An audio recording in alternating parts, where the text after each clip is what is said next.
వ్యాక్సిన్ల పరిస్థితి ఏమిటి అని చెప్పి ఆంధ్ర రాష్ట్రంలో ఉన్న ప్రతి ఒక్కరికి కూడా తెలుసు, దేశంలో ఉన్న ప్రతి ఒక్కరికి కూడా తెలుసు. దేశంలో vaccines capacity to manufacture companies దగ్గర ఎంత కెపాసిటీ టు మ్యానుఫ్యాక్చర్ ఉంది అని అంటే కేవలం 7 కోట్లు మాత్రమే పర్ మంత్ మ్యానుఫ్యాక్చర్ చేసే కెపాసిటీ మన దేశంలో ఉంది అనే సంగతి అందరికీ తెలుసు. ప్రతిపక్ష నాయకులకు తెలుసు. ప్రతిపక్షాన్ని అధికారంలో లేదు అని చెప్పి జీర్ణించుకోలేక వాళ్ళని ఎట్టి పరిస్థితుల్లోనూ అధికారంలోకి తేవాలి అని తాపత్రయపడే ఎల్లో మీడియాకు తెలుసు. దేశంలో ఉన్న కెపాసిటీయే 7 కోట్లని. అందులో 6 కోట్లు కోవిషీల్డ్ సీరం ఇన్స్టిట్యూట్ మ్యానుఫ్యాక్చర్ చేస్తూ ఉంటే 1 కోటి భారత్ బయోటెక్ సంస్థ మ్యానుఫ్యాక్చర్ చేస్తుంది 1 కోటి వ్యాక్సిన్స్. ఇంకా ఆశ్చర్యం ఏంటంటే ఈ భారత్ బయోటెక్ అన్నది ఎవరిది అని అంటే సాక్షాత్తు ఈ చంద్రబాబు నాయుడు గారి బంధువుంది, సాక్షాత్తు రామోజీరావు గారి కొడుకు వియంకుడిది. సో అక్కడ ఏం జరుగుతూ ఉంది అన్న సంగతి అందరికీ తెలుసు. దేశం మొత్తం 7 కోట్ల వ్యాక్సిన్స్ మాత్రమే మ్యానుఫ్యాక్చర్ చేసే పరిస్థితి ఉంటే దేశానికి మొత్తం ఇంతవరకు ఇచ్చింది ఎంత అని చెప్పి చూస్తే కేవలం 17 కోట్ల డోసులు మాత్రమే దేశం మొత్తానికి ఇచ్చినారు. దేశం మొత్తానికి అవసరం ఎంత అని చెప్పి చూస్తే 45 సంవత్సరాల పైచిలుకు ఉన్న వాళ్ళు పైన ఉన్న వాళ్ళు 26 కోట్ల మంది జనాభా వాళ్ళ లెక్కల ప్రకారం. అంటే ఇంటూ 2 డోసులు అంటే 52 కోట్లు. అంతకన్నా తక్కువ 45 సంవత్సరాల నుంచి 18 సంవత్సరాల్లో ఉన్న వాళ్ళు ఎంతమంది అని అంటే 60 కోట్ల మంది జనాభా ఉన్నారు. అంటే ఇంటూ 2 డోసులు అంటే 120 కోట్లు.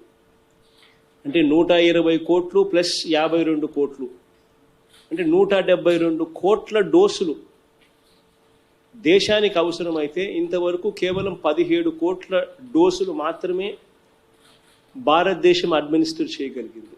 అంటే నాట్ ఈవెన్ 10%, లెస్ దెన్ 10% మాత్రమే అడ్మినిస్టర్ చేసిన పరిస్థితి ఈరోజు దేశంలో కనపడతా ఉంది.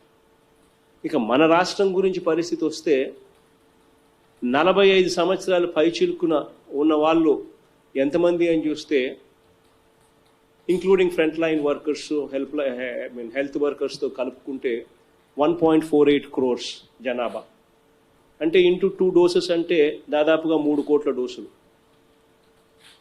అదే రకంగా 45 సంవత్సరాల దిగువన 18 సంవత్సరాల నుంచి 45 సంవత్సరాల వయసులో ఉన్న వాళ్ళు ఎంతమంది అని చెప్పి చూస్తే దేర్ ఆర్ అనదర్ 2 కోట్ల మంది జనాభా ఆంధ్ర రాష్ట్రంలో. అంటే ఇంటూ 2 డోసెస్ అంటే మరో 4 కోట్లు.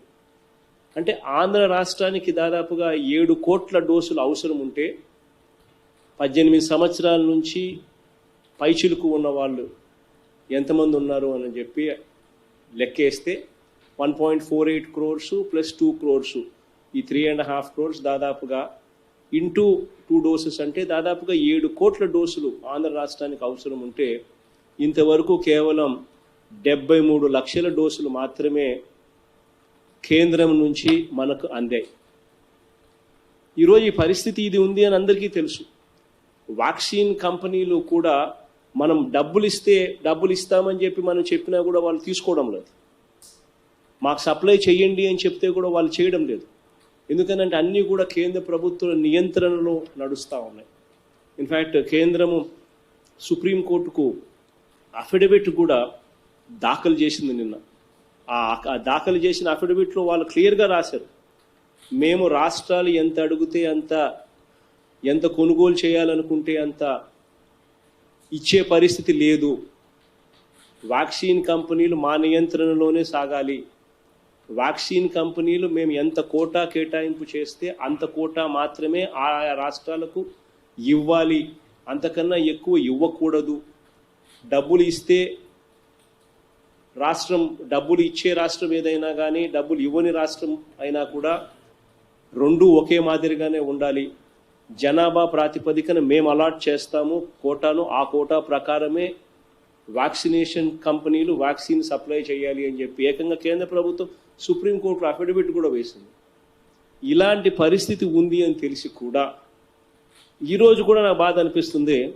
Leader of the opposition and Eenadu ఈ ఆంధ్రజ్యోతి ఇట్లాంటి పేపర్లు చూస్తా ఉన్నప్పుడు టీవీ ఫైవ్ ఇట్లా టీవీ ఫైవ్ లాంటి ఛానళ్ళు చూస్తూ ఉన్నప్పుడు 45 కోట్లు మాత్రమే ఆంధ్ర రాష్ట్రం ఇస్తామని చెప్పింది. వ్యాక్సిన్లకు 1600 కోట్లు ఖర్చు చేయడానికి వీళ్ళకి మనసు రావడం లేదు. కమిషన్ల కోసం అని చెప్పి ఎవరు కమిషన్లు రావు అని చెప్పి ఎంత బాధ్యతారహితంగా మాట్లాడుతున్నారు. ఆ బాధ్యతారహితంగా మాట్లాడే మాటలు మళ్ళీ ఈనాడు దినపత్రికలో పతాక శీర్షికల్లో రాస్తారు. వాళ్ళయే మళ్ళీ వ్యాక్సిన్ కంపెనీలు. ఇదే రామోజీరావు గారి కొడుకు వియంకుడిది కంపెనీ. ఏం జరుగుతుందో తనకు తెలుసు, చంద్రబాబు నాయుడుకి తెలుసు, తన బంధువులే కంపెనీ. అయినా కూడా వక్రీకరించే దానికోసం, ప్రభుత్వం మీద దుష్ప్రచారం చేసేదానికోసం, కలెక్టర్ల మీద దుష్ప్రచారం చేసేదానికోసం, ప్రజల్లో అలజడి క్రియేట్ చేసేదానికోసం ఇటువంటి తప్పుడు సమాచారాన్ని, ఇటువంటి తప్పుడు మెసేజింగ్ చేస్తూ ఉన్నారు. అందులో భాగంగానే ఒకవైపున వ్యాక్సిన్స్ కానివ్వండి, ఒకవైపున హెల్త్ కేర్ కానివ్వండి, ఒకవైపున ఆక్సిజన్ సప్లై కానివ్వండి, ఎక్కడా కూడా రాష్ట్రంలో జరగని, దేశంలో ఎక్కడ జరగని విధంగా I'm proud of my collectors, I'm proud of my administration. గొప్పగా కూడా చెప్తాను నేను. Because we don't have tier 1 cities. Tier 1 cities like Hyderabad, like Bengaluru, like Chennai, ఇవి మనకు లేవు. లేనప్పటికీ కూడా మన దగ్గర మార్టాలిటీ రేట్లు, మన దగ్గర చనిపోయే వారి సంఖ్య పాజిటివిటీతో కంపేర్ చేస్తే చనిపోయే వారి సంఖ్య one of the least in the country. బహుశా కేరళ మనకన్నా కొద్దిగా తక్కువ ఉందేమో, మిగిలిన రాష్ట్రాలన్నిటికన్నా కూడా మనం చాలా బెటర్గా ఉన్నాం. కారణం, I'm proud to say that entire administration, entire officers, కలెక్టర్ల స్థాయి నుంచి గ్రామ వాలంటీర్, ఆశా వర్కర్ స్థాయి దాకా కూడా ఎంతో కమిటెడ్గా పనిచేస్తూ ఉన్నారు కాబట్టి, ఎంతో చిత్తశుద్ధితో పనిచేస్తూ ఉన్నారు కాబట్టి ఈ రిజల్ట్స్ వస్తూ ఉన్నాయి. I'm proud of your people. And I think నేను రీసెంట్ టైమ్స్లో, అంటే ఇయర్స్లో నేను చెప్పేది చేసిన one of the most insightful interviews. So that's a compliment to you. Thank you so much. Thank you so much. And so I don't know how to characterize it, because చాలా things దో ఇప్పుడు ఇన్ని సంవత్సరాలు, 30 సంవత్సరాల పైన నేను ఉండి ఇన్ని ఇంటర్వ్యూలు చేసిన తర్వాత, ఇన్నిసార్లు నా పర్సనాలిటీ రామోయిజంలో చెప్పి, అక్కడ చెప్పి ట్వీట్లో చెప్పిన తర్వాత, obviously they will only be that much information to ask me again.